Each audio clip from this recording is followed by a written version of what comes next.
Son olarak Sol Yanım dizisinde başrol oynayan Özge Yağız, magazin hattının sorularını yanıtladı. Yağız şu günlerde dinlenme sürecinde olduğunu söyledi. Şimdilik dinlenme sürecindeyiz. Zaten şu an pandemi yeniden nüksettiği için birazcık daha böyle kendi kafamızı dinleme dönemi diyelim. Korkularınız oluyor mu peki? Pandemi sürecinde çalışmak biraz zor oluyor çünkü. Evet, çok Maskesiz zordu. özellikle çalışmak zorunda kalıyorsunuz. Kesinlikle, yani başlarda daha da zordu ilk başladığımızda. Bir süre sonra ister istemez adapte oluyorsunuz yani o şekilde çalışmaya da.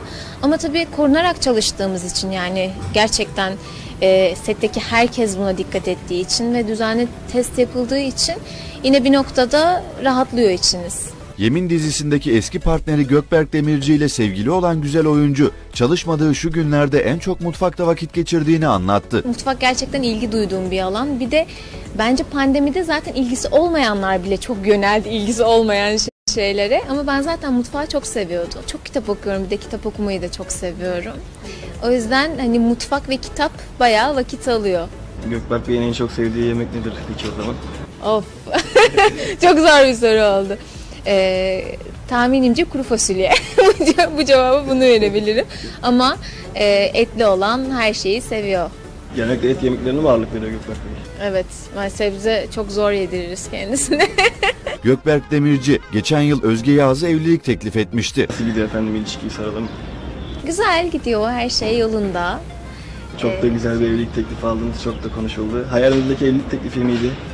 Aldığınız evlilik teklifi. Hayallerimin de ötesindeydi diyebilirim. Hani hiç bu kadar şaşıracağım bir sürprizle olmasını beklemiyordum çünkü.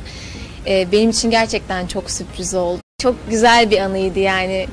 Ömrüm boyunca saklayacağım ve böyle hep keyifle anlatacağım bir anıydı benim için. Yağız, sevgilisiyle tekrar aynı projede yer almayı çok istediğini ifade etti. Yeni bir proje olsa yine Gökberk Bey ile aynı dizide oynamayı düşünür müsünüz veya böyle bir teklif geldi mi? Böyle bir teklif gelmedi ama kendisi gerçekten çok iyi bir partner. Yani bir oyuncunun sahip olabileceği çok iyi özelliklere sahip. O yüzden tabii ki de onunla çalışmayı çok isterim. İnşallah yollarımız tekrardan kesişir. Özge Yağız'a Gökberk Demirci'nin kendisinden sonra Cansu Tuman'la partner olduğu hatırlatıldı ve aranızda hiç kıskançlık oldu mu diye soruldu. Siz diziden ayrıldıktan sonra Gökberk Bey'in yeni bir partneri oldu. Yok. İş konusunda hiç o tarz şeyler yaşamadık. Çok şükür diyeyim yani. Şimdilik öyle bir şey yok. Olacağını da düşünmüyorum. Çünkü o yapıda insanlar değiliz biz ve